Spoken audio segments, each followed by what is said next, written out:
Okay. Look, good morning, everyone. So I'm getting kickback. Can you hear me okay? Yeah. What I'd like to discuss today, one of the big issues that we're finding that's coming back is actually how we're going to engage employees coming back to work.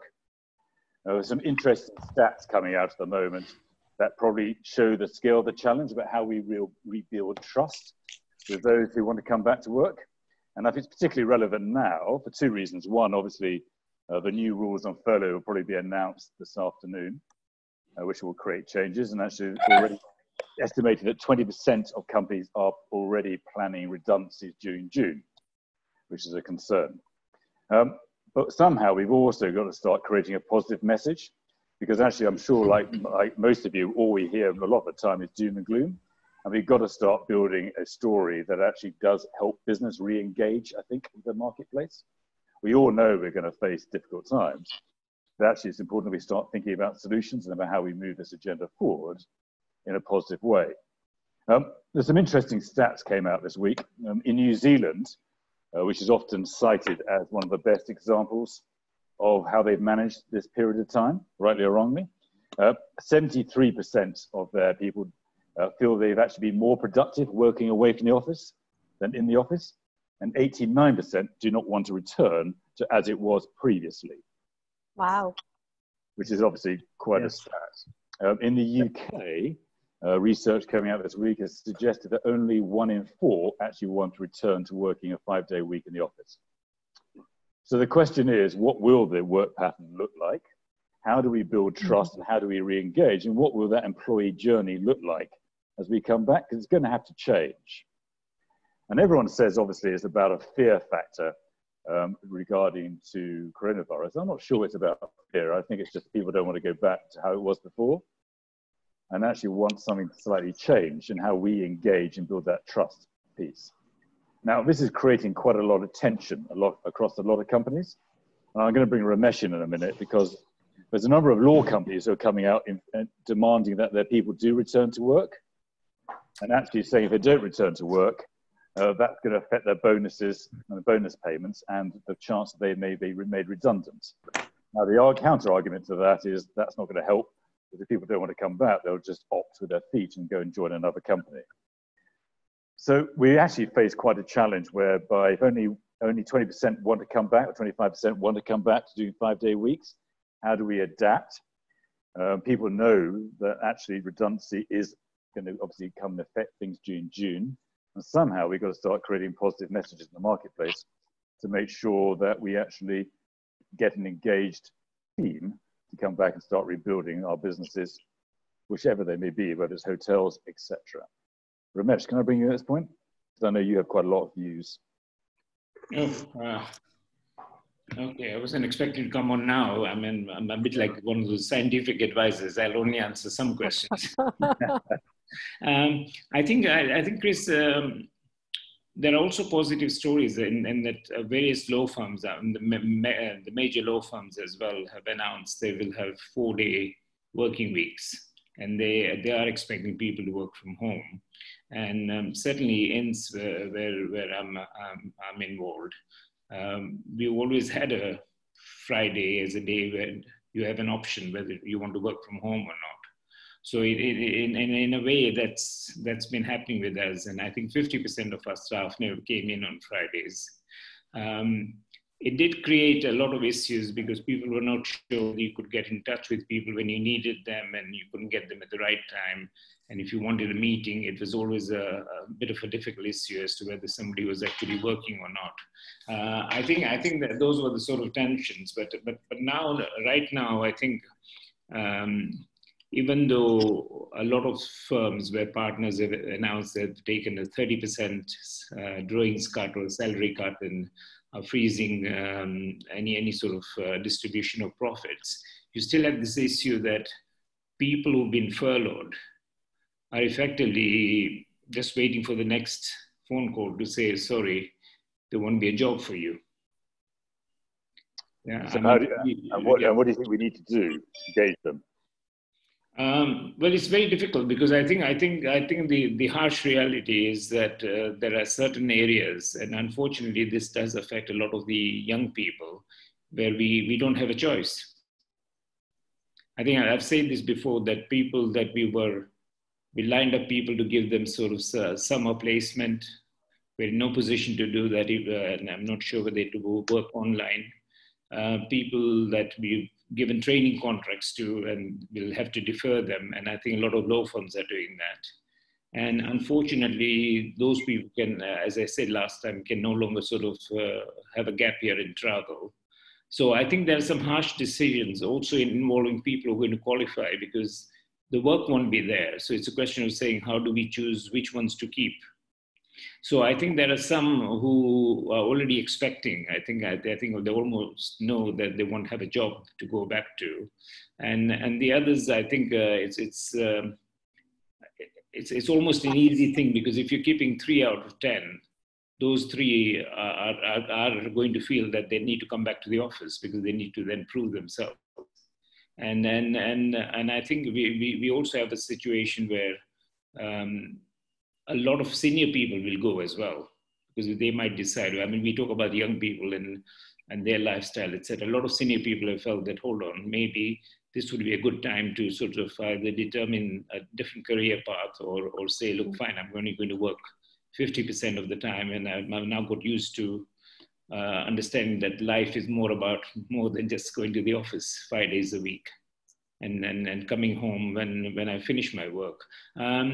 But the issue of I think the issue of trust sort of seems to work both ways, and the firms where the very senior people have reached out over the last 10 weeks to people and given them that virtual sort of hug and say, listen, we know you're not in the office, but we do care. There is a place for you. We're going to work together. We're going to come through this crisis. I think those people are just eager to get back because they feel that they're wanted. But we also got situations where people just haven't reached out to people. So if you now make a phone call, I think after 3 months, I think the trust is gone. Unless somebody says, look, fine, okay, fine. I know I'm not going to get a job elsewhere. It's not as if I got a choice. So I do have to come back to this job for the time being. I think people will come back, but where they've got a job, but they will be looking elsewhere when things improve, which may not be for a while. But the long-term loyalty is going to be lost. Because if you haven't looked after the people now, they'll think, why do I need to build any trust with you or believe that I've got a long-term career with you? So I think the situation itself will force people to go back to work because they won't have a choice. Otherwise you'll almost feel victimized. So I don't think. I mean, I'm just telling you what I've seen happening within various law firms and accountancy firms, and it's just a very very difficult situation. I don't think whether it's trust or lack of trust. I think the fact that you need a job and you have to go back to a job. Simon, Kerry, can I bring you in at this point? I know you've been doing quite a lot of work about customer journey or employee journey. Yeah, I think, we're looking at sort of bringing the first wave of people back into the office. It's going to start in a few weeks' time. So it's sort of how do we make them feel secure and safe once they're in the building? But I think, for some people, they might feel secure in the building, but it's getting to the building, which they may not feel safe about getting to it. So I think that will throw up a lot of questions. And then, what we're looking at is, creating that community feel, so if you're not in the office, how do you still feel part of something and feel part of a community? So we're working a lot on that as well. What kind of things are you looking at, can I ask? Well, it's lots of, people finding their own tribes of activities. So, massive range of different options that people can, join, but just sort of connecting people up and not just in one office, but globally. You know, so there's lots of activities happening around the world. How do we now expand that so we loop in other campuses? So you feel that you're belonging to something in a wider world. I mean, that's going to be interesting, is how you build that experience where people feel connected when they're not actually in the office. Yes, yeah. I mean, that is the tricky one. That's the tricky thing. So I think this world is going to continue for some time. So I think, but if you find your interest, you know, if you find and it doesn't have to be work focused, but if you find, you know, people with a similar interest, I think you start to feel connected. And if we can help do that, then I think that's positive. And then they can start to come back into the office, and we can do more things in the office as well. So do you think it's about building cultural hobbies almost that yes, you can do together? Definitely, you know, and that so that could be some work related things, you know, learning and education. It could be just, you know, we've got a campus, there's a campus outside of New York, they got a crochet club. You know, how can you make the crochet club global? You know, because there's other people who'd be interested in that. So I think it will be a whole range of educational stuff, well-being, just escapism, a whole mixture. But at least you're starting to feel that you belong to something a bit bigger than just being at home. Yeah, no, I understand that completely. Paul Gardner, can I bring you in at this point? Hello there. Hi, Paul. How are you? Okay. Yeah, no. So yeah, sorry for being late. I was busy on the phone with my boss, so just going through. So, are you doing work on the employee journey, changing it or not? Yeah, we've basically rebuilt the building. We're in the process of doing a video now to show people all the measures that we've got in place for them when they return to work. But we're only looking at putting about 10% of people back into the building. We're offering free catering to all the people who are there now, and that will continue for the time being as well, which we didn't do before. Employees paid for it, along with the click and collect stuff that we're doing. What else they're doing? The biggest difficulty, I think, is going to be around getting people safely to work, and that's what the management are struggling with a little bit, is how we get people into the office safely, you know, not using public transport, basically. That's the one. Yeah, I mean, it's really interesting. I mean, there's a piece that came out this week that reckoned London's daily revenue will fall by about 35% this year. And actually how that impacts could be, obviously, have a long-term effect. So, you know, at the moment, we seem to be doing fine. There's a lot of pressure already started around, you know, could we let the space go? You know, all those things, working from home. McKinsey's has been employed to have a look, but I'm sure they're on some sort of incentive to look at every cost line and every budget. But we'll see how that comes out. We've been doing this, I think most of us, on this call, I'm sure has been in cost-cutting mode since, you know, before 2000. So I don't think they'll come up with anything particularly new. They sort of tell it to senior management, but actually when you start looking at it, I think we're reasonably good at what we do and how we do it. And our contracts, you know, we go through them pretty thoroughly on a regular basis to making sure they match the market.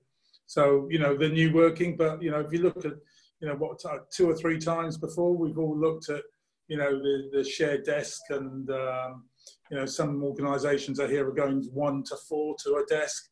But, you know, if you look back, in the end of the day, there are other organisations that think it's important to have people in the office and provide a desk. And I know one organisation actually gives employees, you know, £25 to actually dress their desk when they first arrive, to make it feel as if it's personal to them and they're part of the organisation. And where other organisations have done this, and especially smaller businesses, they feel as if they've lost ownership of the company. And I know one that they've certainly felt that. They, you know, with everybody working from home, that they've lost ownership. So they've made Fridays now where they give everybody free food, and at 4 o'clock they have a free bar.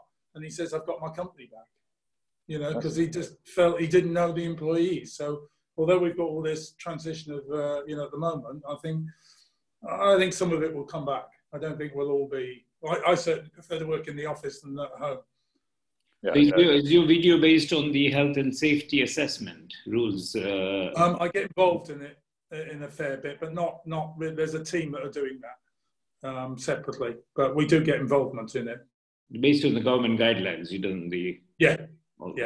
we've done the 2 metre distancing in certain areas, and we put perspex screens up everywhere, laid out all the floor, put all the sort of things, and that's where the click and collect restricts the number of people going to certain areas at a certain time. Bill, can I bring... just some free advice. I think that there's a suggestion that every employer should inform the public liability insurer of the audit they've done, just in case if there's a claim, then they can't say, oh, we didn't know what you've done. So I think it's not obligatory, but I think it's advisable. Fair play, Ramesh.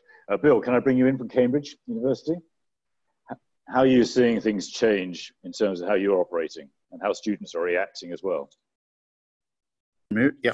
Well, I mean, in terms of the office, we've kept going from day one because we've been offering a service. The only thing is, though, two of the staff went off in the office on furlong. One is still on furlong, probably might not come back possibly, but the other two are still there. And I brought the secretary back last week, and they all work 3 days a week in the office. I gave them the choice of doing shift patterns, 8 till 2 or 2 till 8. That because the desks are well spaced out, they're all happy to be working like they are, even though it's only on 3 out of the 5. And actually, the secretary was very happy to come back because she said she was going bananas being at home. We overall, out of 60 staff, I've got 23 on because we're still operating, and the chefs are working on a system of working 1 out of every 3 days at the moment. But we have had a couple of issues in terms of kind of front of house staff, not at work, but we've had to look after them. 2 of them have flipped the lid because unfortunately they live in bedsits, and when this issue COVID-19 struck, both their families were in different parts of Europe, and one actually ended up in hospital, actually flipping the lid because they're only living in little bedsit flats. Every 2 weeks, I ring up all the staff that are on furlong. Most of them would jump to come back into work if I would let them come back in because they're absolutely going good at it. Some are doing jobs and various other jobs and things like that, but I think they're running out of jobs to do. And in terms of when we do get the staff back, well, we've done an induction pack for them, so we will go through that when they come back. In terms of whether I can actually keep all the staff on, that probably is going to be a bit difficult to do, bearing in mind that most of our commercial business now cancelled to the end of September, and some are cancelling, and we may have to cancel right up until the end of December, which means I may not be able to keep the staff on, but we're still having that talk and debate. The scary thing was, however, I spoke to the university sector last week, the heads of different universities. There's 16 of us there talking, and out of the 16, there's only 3 of us, and one of us was Cambridge and St John, where we're not laying off staff already. Quite a few of those universities have laid off staff, some in quite large numbers. And I was pretty amazed that they've already done that already. And the university laid off the entire hospitality department, actually made them redundant already, which I think is a bit quick. They might have to do it possibly, but I just thought that was really pushing it.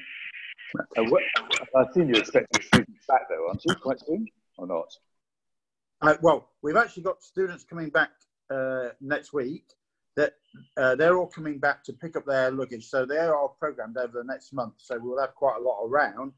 We've got one-way systems around the college and everything else, one-way systems, people on the door for them to come in if they want lunch. We're only open for lunch at the moment, takeaway lunch. So we will still carry on with that. And at the moment, we're looking to take 771 students back at the end of September. Now, we've been working out systems, how we're going to feed them, opening longer. We've done measurements, we've done absolute charts and everything else. My only thing is, a lot of that will change because we're still working on the 2 metre rule. So our hall, which can seat 300, we can only get 34 people in the hall at the moment. But that will change because I still want to do formal hall dinners if we're allowed to do them in October, which I personally think by then we'll be allowed to do them. Yeah. Vicky, can I bring you in at this point? Vicky, how do you see the customer? How do you find the journey is going to change? Do you think? Do you have any views? Yes, insofar as, I mean, the areas I'm working at the moment have tended to be more public sector than they do, you know, sort of high street style. But in terms of the customer journey, there was and I think I shared it with yourselves, actually, Lauren and Chris, earlier on in the week. One of the things I found, which is why I was so interested in the topic for today's discussion, was the positive nature of communications versus the sort of negative and scary version. And there was a video I saw which came out from Bolton University last week before, which literally took the customer journey right the way from traveling to the university. Now, obviously, in this context, it's a little simpler than trying to get God knows how many thousand people into London. But what they actually started off by saying was, we're coming back, we're teaching, we can't wait to have you back. Here's how we're going to do it safely. And we're starting with making a bicycle available for every student so that they can access campus when they need to. But they followed that journey all the way through, and it was both a physical and an academic journey. So they showed you your daily steps, how the bike would be there, how sanitizing stations would be there, how they were going to limit the number of people in every tutoring room so that you had space between you, how screens would be applied so that lecturers had no problems from a PPE perspective, how cafes would look. And then actually went so far as to say, we are still encouraging at least X number of hours time on campus, face-to-face time, and here's how we'll do it. Here's how we'll timetable it so that everyone has a place and a time, they know where they're going and they know what they're doing. And we can't wait to see you. We're really looking forward to it. And it was the most positive thing I had seen in weeks. And this was last week before we sort of turned the corner that we have this week. And I thought that that ability to, and I'm sure it's not unique, I'm sure a lot of other people are doing it, but at that stage, it's the first one I'd actually seen. That was so positive. And I have to say, if I was a student, and bearing in mind there's such a talk of deferral at the moment, quite what you're going to do when you're deferred, when you can't travel and you can't work in a bar, I honestly don't know. That's a simplification. But to see such a positive thing, if I was contemplating going to Bolton University, I would have gone, absolutely. I think that was just such a positive way of doing things. Now, again, London, I don't know how on earth we're going to get people confident about coming through public transport, but that step-by-step confidence building positive journey was and is something I think we can all take learnings from. I suppose that's I think the heart of the conversation, Vicky, is there's too much negativity at times, which often comes from media as well, which is always looking for a story, which I get. But we need to somehow turn the dialogue a bit, don't we, into a more positive if we're going to engage people properly. I entirely agree. And that's why I was so blown away by this simple animated video that the university had put up. It not only answered all your questions up front, but it made you feel confident and excited about taking the next steps. And there must be a way of doing that eventually in just about any environment. And it's exactly what we need, because to the point that many colleagues have made today, there are lots of people who cannot wait to get back to normal, who can't wait to get back into the office, into that kind of an environment. And, you know, I work with a partner who specializes in creating virtual communities and has done it for years, again, in an academic environment, but also in a commercial environment.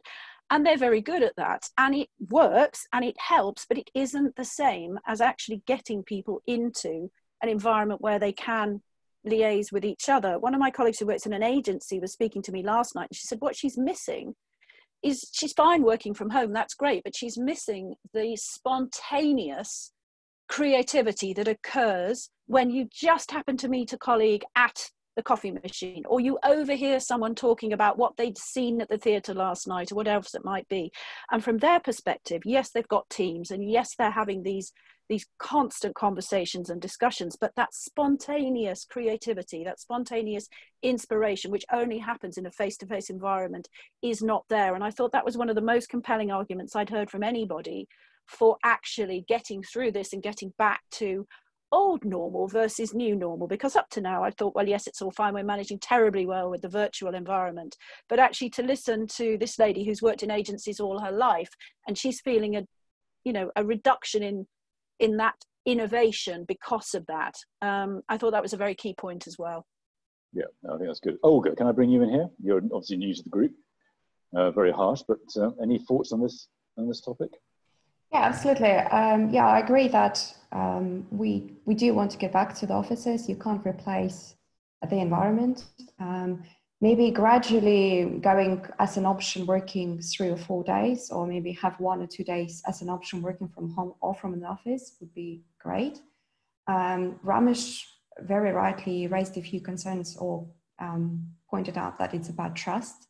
And yes, there is definitely concern how many roles will be available. I think it goes back to very clear communication coming from the leaders. And that's a hard question, Olga. Do you think leaders have been good enough in their communication generally? Some are better, some less. Generally, I would say there was a space for improvement. Unfortunately, I have seen too many hotels and roles and people being made redundant before the furlough scheme has been announced. And that was done not in the best manner, so definitely could have been better. I don't think there's just generally not enough jobs in the market, and people will be afraid to lose their jobs for sure. I personally think there will be more redundancies coming in June, July, October definitely. By extension of furlough scheme, I think kind of in a way harmed the business, because right now more hotels will say it's as an option, as an easy way out from the business. And I don't think it doesn't make sense to open in Q4. The most difficult period of time is Q4 and Q1. Why would you open? It's just more difficult. I know some general manager roles already been made redundant, and hotels are already going for sale. So there are definitely concerns, but if there are still opportunities, I think people would want to go back to the offices and work. It's communication. There is a way to create safe environments in commercial spaces, but also what Vicky pointed out about, this spontaneity, creating communication. It needs to be something maybe like a Zoom regular calls. I started participating in revenue hacks on a weekly basis. We've been doing it for 2 months, and I have to say that some great collaborations came out of it. We're working on potentially writing a book, and some business ideas came out of it. And we created a friendship as well, came out of this as a result as well. So maybe to do something on a regular basis with a positive supporting environment, and that will lead to something else. Yeah, I mean, I think it's how we communicate. It's going to become a bigger and bigger issue, isn't it? So thank you. Warren, can I bring you in here? Because I know you're reopening in July, I think, aren't you? Are you? There you go. No, I think we're probably going to defer that now, and we'll have confirmation of that next week, because we take in all the feedback and all our thoughts to Central Council. We will then obviously make the ultimate decision. So we're thinking even August, possibly in September. But then also as a club, we are in a slightly more unique position than hotels, in the fact that we are still getting membership fees to some degree, which has obviously helped. And equally, we are in a very unique position, as much as we are in London. It's still the scariest thing is the transport issue. We've kind of kept communication with certainly our members very, very well. We even did an online AGM through Zoom, which proved to be very successful. Managed to pass through quite a lot of governance changes and other help secure the future of the club a bit more. But equally, we've been doing HMD calls every week, as well as overall general staff calls every single week. So I think I've just lost you, Warren, there, sadly. Sorry. We did various activities. Yeah, so, we've also done a lot of elements with regards to kind of daily little activities for our staff, where, we give photos of when they were kids as an example, which you can guess who they are, and little kind of unknown things about all the staff and all that as well. And this has kind of helped create these little friendships, as kind of Olga mentioned as well, and certainly a lot more collaboration than they would have been ordinarily. So there's certainly positives. And again, we are a club that's got a lot of space. So we are looking at repurposing a lot of the space as well to be able to make it more safe for our members and for our staff, even using some of the front of house areas for our staff as well, particular canteens, bedrooms for changing facilities, etc., where very typically there's never enough anyway in normal circumstances. you know, so I'm fairly optimistic about the future, certainly of our business. It's just, it's going to be quite frightening that there are going to be a considerable amount of people who will be made redundant in the hospitality industry, who will be looking for jobs, and I can't yet see what that is going to hold for a lot of people. I understand that. That's even more, again, where we've got to keep that positive message. Hamish, can I bring you in here?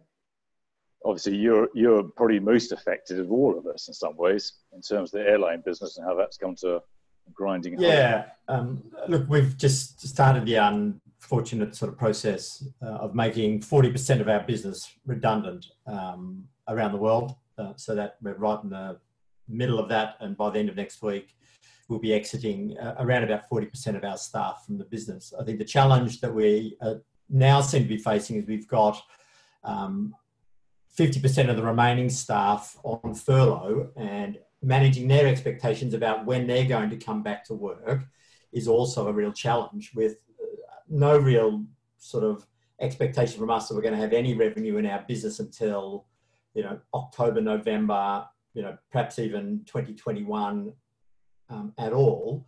We are, you know, managing that expectation is a real challenge for us. We've done a great job up to now to keep everybody engaged across the business, and have done, you know, a range of team building activities, but and we're just starting to get back into our sort of office in Windsor. Our Australian office went back this week, you know, sort of 3 days a week. We've got everybody else around the world working in part-time, sort of from home, but Windsor, we've started to get the senior team back 1 day a week for sort of face-to-face strategy sessions, and then, you know, with a view to getting people back on a rota so they have some interaction and connection with the office over the next sort of 3 months. But we're sort of at this point sort of suspecting we won't be back in the office until October at the earliest at this point. I mean, it's one of the interesting questions about air travel and when it's going to restart, isn't it? Yeah, look, and it's constantly moving, and I think interacting with a lot of the big airlines around the world, and at sort of fairly senior level, what is absolutely abundantly clear to us is nobody from the CEO of Emirates to CEO of BA have any idea about when things are going to get back to normal. And what was at the beginning of this a V-shaped return, and we'd all be back flying normally by September, reality now looks like 2022, 23 at the earliest. We'll be back to any form of normality or volumes that the industry is used to.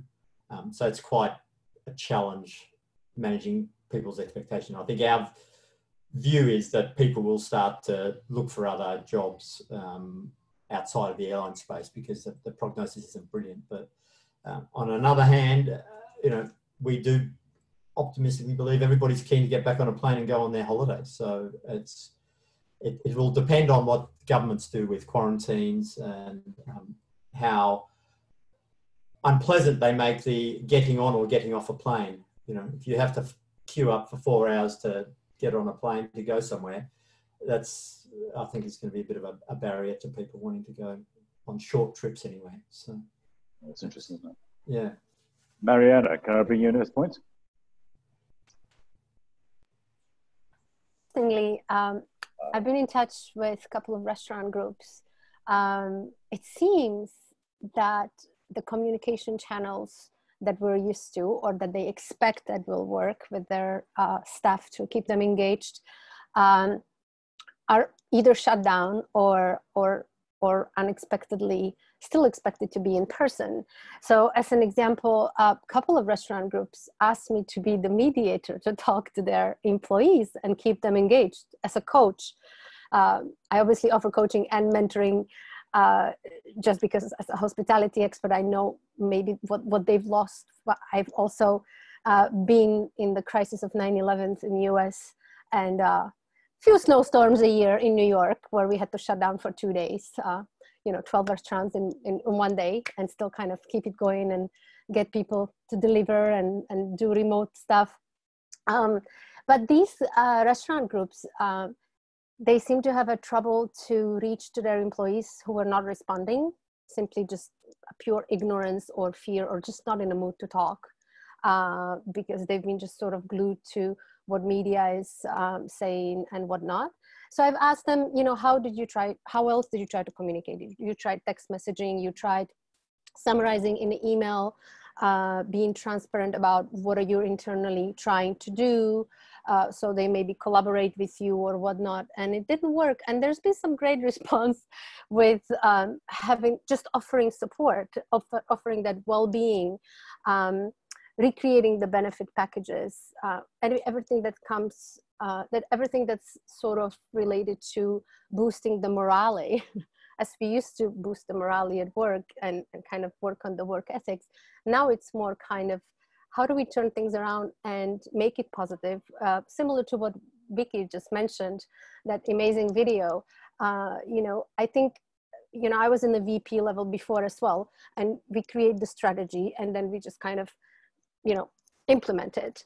But having your stuff and having the employees work on it with you, keeping them engaged, showing them that you care what they think, having them come up with ideas they would feel safe about, sort of brings back that back and forth and being engaged. We're still one, we're still caring about you, we're still here for you.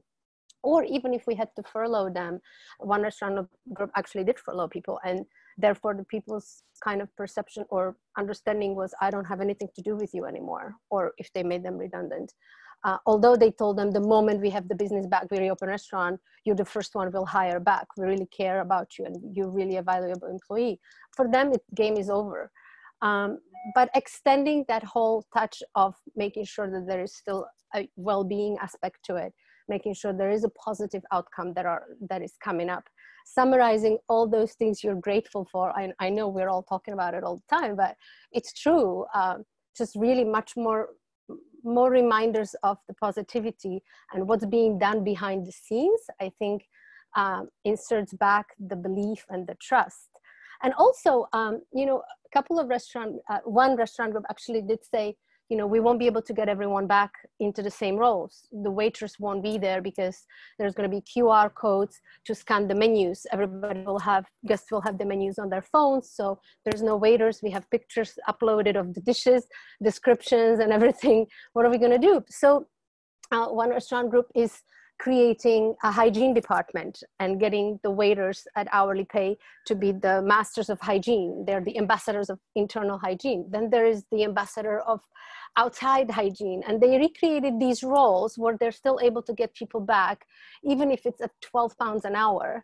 But there's some hours that they're guaranteeing and some roles that they can still engage them and bring them back, even if it's just a completely different job description. And the one surprising fact this specific restaurant groups told me about, that once they actually did assign a couple of managers to make personal calls with people or suggest to meet up with the employees in the park while maintaining social distancing, there was so much more openness to do that. So people will not respond to email. People will not respond to a text message, which I found kind of really controversial. Just when we thought we were just going into the Zoom future and that's it. From now on, we'll live with our laptop. That's it. People responded much more to meet up in the park with their former manager, to have a regular one-on-one, and much more to a phone call, just actual personal phone call that actually, you know, expressing the care. How have you been holding up? How is your family doing? How are your kids? How is the homeschooling going? Just the real care. And then after that, they were responding to more emails and everything. So I think the personal touch and tailored kind of services towards the employees, if we want them to serve to our guests in the future, we still have to get them on our side first and create that kind of bond again and stick to the personal touches, making it tailored to every single individual. I think that's very fair. Paula, can I bring you in at this point? Because you probably agree with Marianna, don't you, in a lot of those points?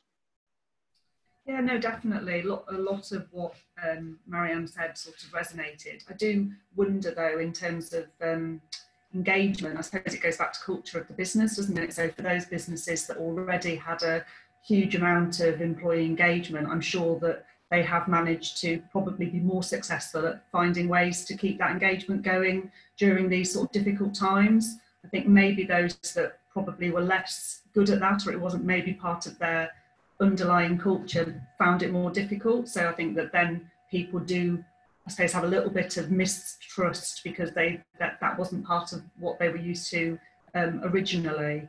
But yeah, so I do think it will stem back to, I think, ultimately what that business stood for to start with.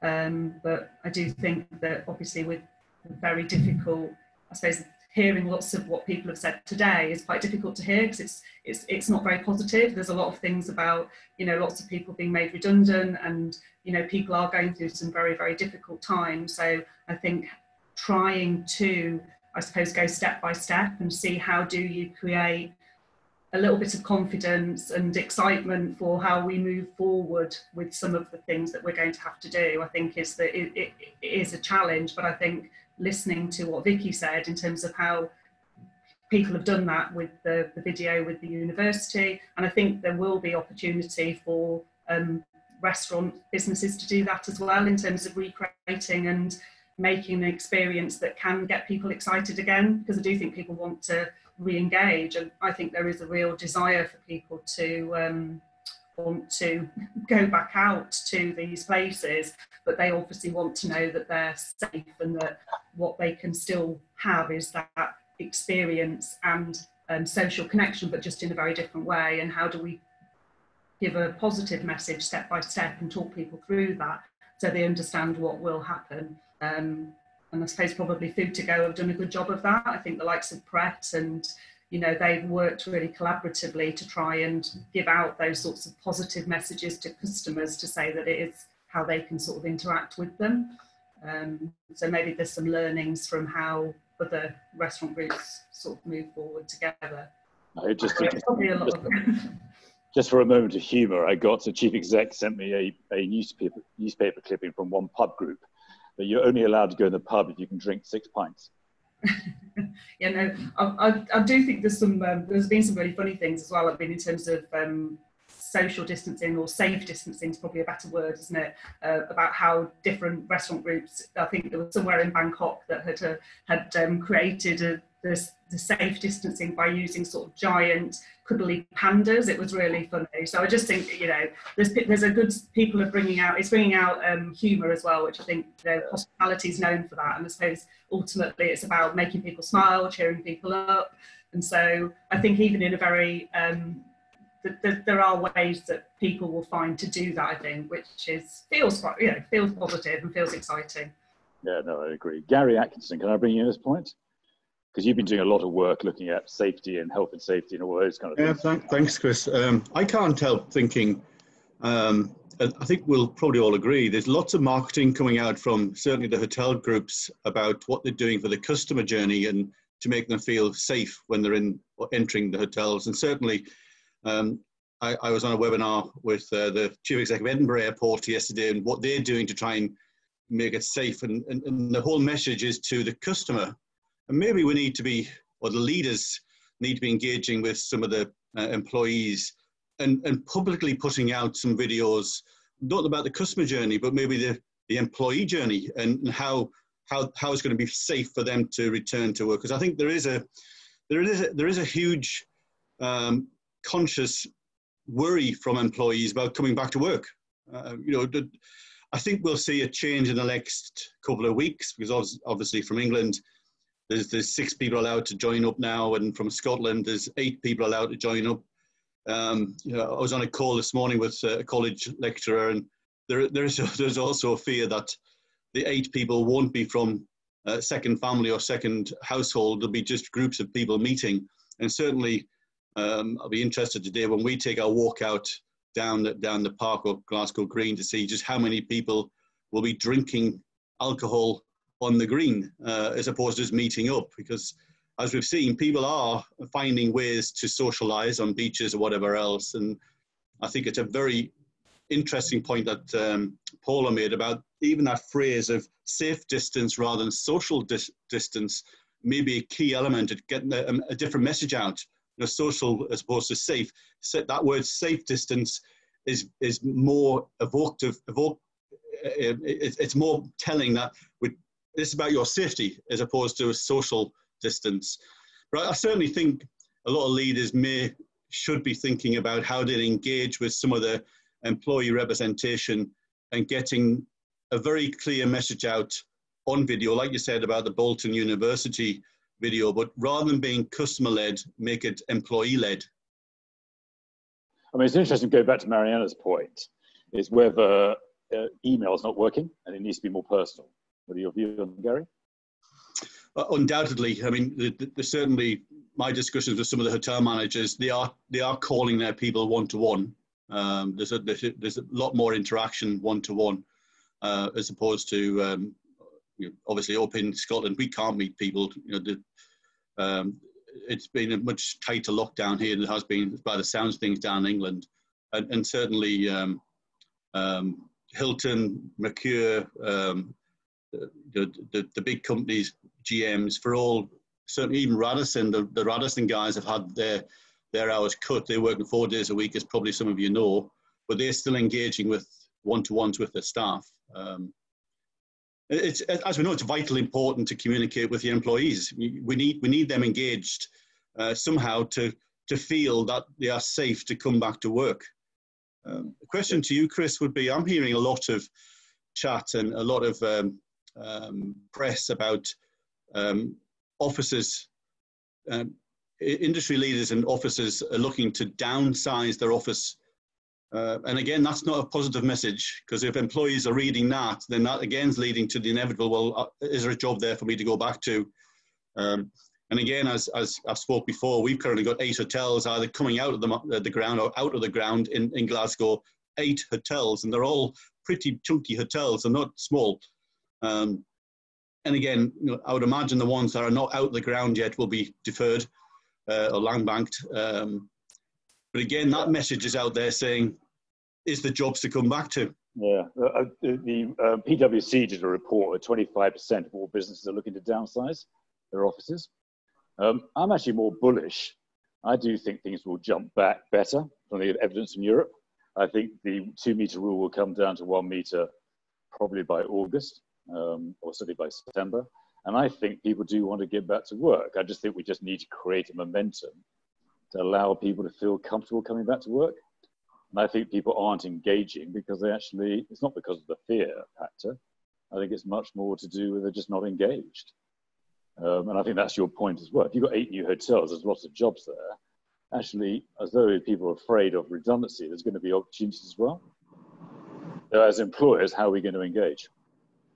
Yeah, there's also a discussion last week from public sectors. I think you were on that call, where the local council was saying that they've always had the problem recruiting hospitality people, and it's how do we actually signpost those available jobs, because they're not going to go away. They will still be there, or majority will still be there in the public sector.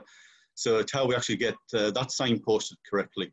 Yeah, I think that's a really interesting one. There's a comment that actually the private sector and public sector should work better together to actually make sure that those jobs are signposted so people don't feel threatened, which would be quite a difference. Gary King, can I bring you this point?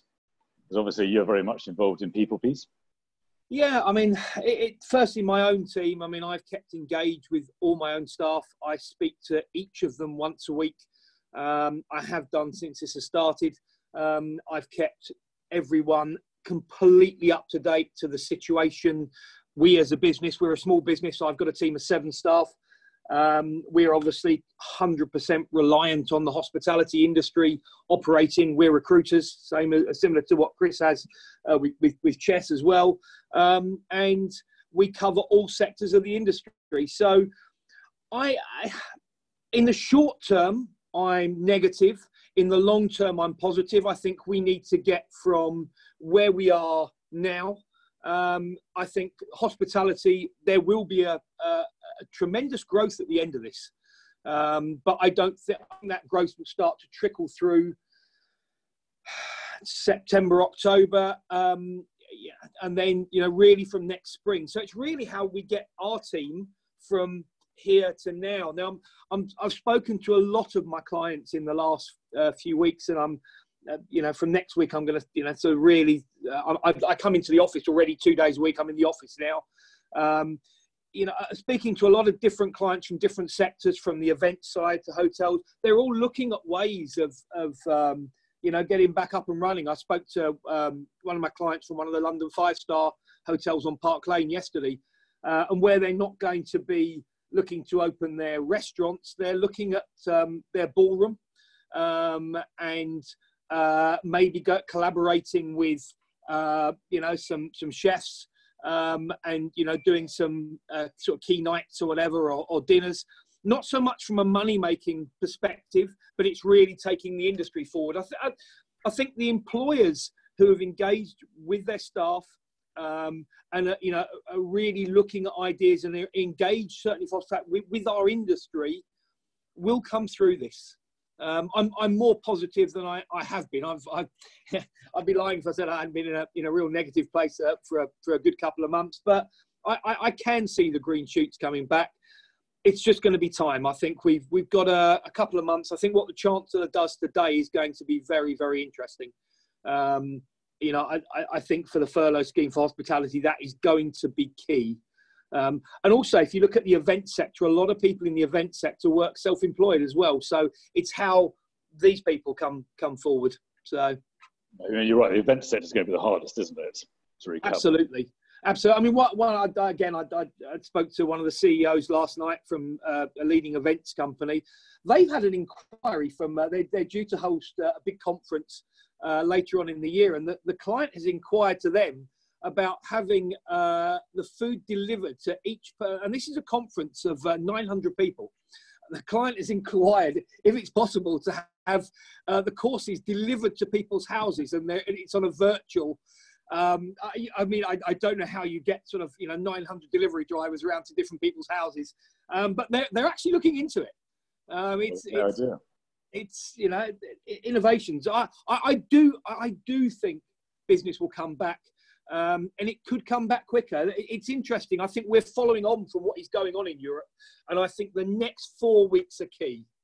And we'll really see how Europe and is starting to open up. So I'm more positive than I was a few days ago. Well done. Alex, just to finish off, can I bring you in at this point? Because one of the things we've discussed is actually the amount of lockdown stories that actually are coming out of this. Sorry, am I still on mute? No, you're okay now. Oh, no, I'm okay. There are opportunities, I think, here. There's opportunities for, as we've discussed, stories that come out of this. So a few months down the line, so all these stories are being created at the moment. I'm very much on the sort of the positive side of things. I appreciate there's a lot of negativity around, a lot of uncertainty, and that's driving each other. But on the other side of this is actually these organizations, these individuals, they're building their own stories at the moment, and they're going to have that story to tell afterwards. They're going to learn a lot from it, but I don't think it's all necessarily negative. I was thinking about the hospitality sector earlier and hotels, and there might be an opportunity there. So we were on a call yesterday with an independent operator who relies on his staff rely on him, as with any business, but he's not sure how they're going to come out of furlough, because at the moment they're sitting at home, they're unwilling to even engage with him. So, he might send them a friendly text to see how they're doing. They're just sitting on their sofa, effectively being paid 80%, and they don't want to come back to work for the remaining 20%. They're just happy to sit there until the respective government tells them they have to come back. However, from his perspective, there could be an opportunity for them. So he I think, employs 45 people. There might be an opportunity, rather than laying off 30, to actually retrain some of them within other roles. So yes, some have to leave, but the ones that he keeps, if they were maybe on chambermaiding duty, they might be also be trained up as waiters or in the kitchen, and actually to skill them up a bit more and to use their skills. So he'd be working with a smaller roster of staff, if you like, but essentially still keeping those staff engaged that who want to stay and that he desperately wants to keep. So it's not all doom and gloom. There are opportunities there. But ultimately, in a year's time, we've been discussing, Chris, that there are these stories to tell. And I think different perspectives from different sides of the industry are going to be really, really interesting, and involving the people in those, and just asking how they got through it and what they did. And, this might not be the only time we have to deal with this. There might be something, in a few years' time that might not be a pandemic. It might be something equally catastrophic, shorter term. But it'll be interesting to see how people are dealing with this specific problem and how they get out of it. But we've got to remain positive, because ultimately we've all got to get something out of this.